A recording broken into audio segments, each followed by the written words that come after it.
do a wrap up and thoughts on the episode. All right.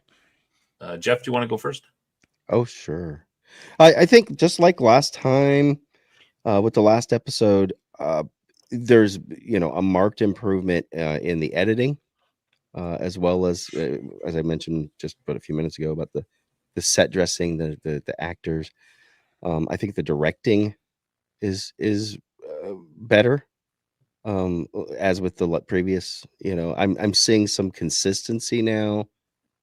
A lot less of those quick rapid fire jump cuts that kind of just squirrel. So I think that's last words. Already had my last meal. Long story.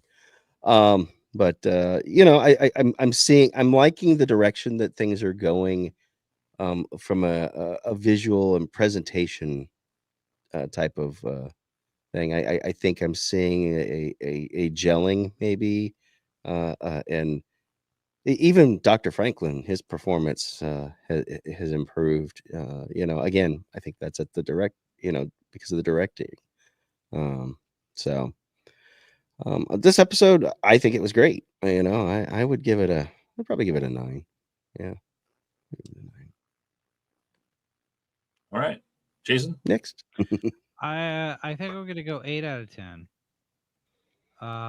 Just because we've got a couple of things that are very hand of the writer and a little annoying to me. The scene with Clark, the thing at the end where they don't have the copies of the evidence. Those two things really stick out to me and kind of stick in my craw. And I was like, that doesn't work. But other than that, it's a pretty solid episode. We get our first interactions with Garibaldi and Sheridan. See how that goes. There's a little bit more progress with Garibaldi and Talia. We're getting more depth to these characters as the story evolves, as the relationships build, and that's normal. It's natural for season 2 to feel a little bit more solid like that. Yeah. But at the same time, you're dealing with a new lead actor. So it's good to see we're only 2 episodes in, and it feels like the cast is kind of gelling around Boxleitner Right. in a way that they didn't gel around Michael O'Hare. And it not to take anything from O'Hare's performance, but there really didn't feel like there was chemistry between him and anybody else in the cast. Whereas Boxleitner just kind of slides in there and he's firing on all thrusters with everybody. So I think that's a marked improvement over season 1. We'll see where it goes. Yeah. All right. Cam.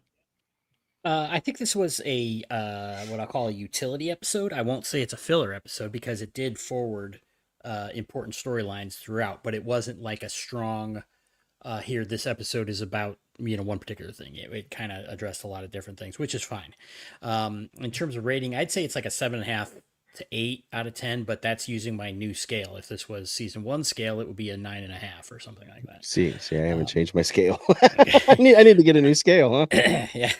If I call it a 9 or something, it's clearly not, because I'll run out of scale, because I know there are other episodes that are way better, way more impactful. Whereas this one's just, it's fine. There's nothing wrong with it. But like I said, utility episode. I think things are coming together nicely at this point. Performances, seem good. Like Jeff was mentioning, the edits and things are smoother. It's, even this, Jason mentioned the sets look better. They got a new set, a little bigger budget maybe. So it's just a general improvement overall. With the jazz. Don't forget the jazz. Right. You got a little money on the music there. Mm-hmm. So I'm, things are smooth sailing right now.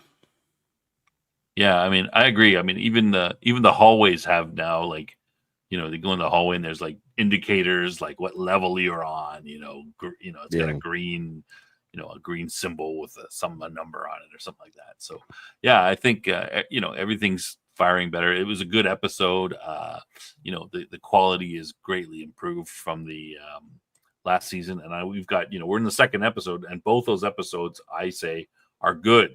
Worth watching. Highly, way better than last season, which was very hit and miss. So I'm pretty impressed. Two episodes in, and we've got two good episodes. And one of my complaints about last season was that the first episodes were a little bit weaker, and they might not have drawn you into the series. But if you jumped in on season 2, you wouldn't have that problem. So good. I'm looking forward to more. I think if you jumped in on season 2, episode 1 or 2, you would probably want to go back and watch the previous season. It would probably, and then you'd be like, oh wow, it did get better. kind of like we're seeing unfold before our eyes. But you would be in, whereas like Jeanette had said, if you dropped in, you'd be totally confused at what's going on in one of the previous episodes that we had talked about. It was just kind of, because it was all over the place. I think this one would not have that effect. It would make sense, and then you would be like, but I want to know more.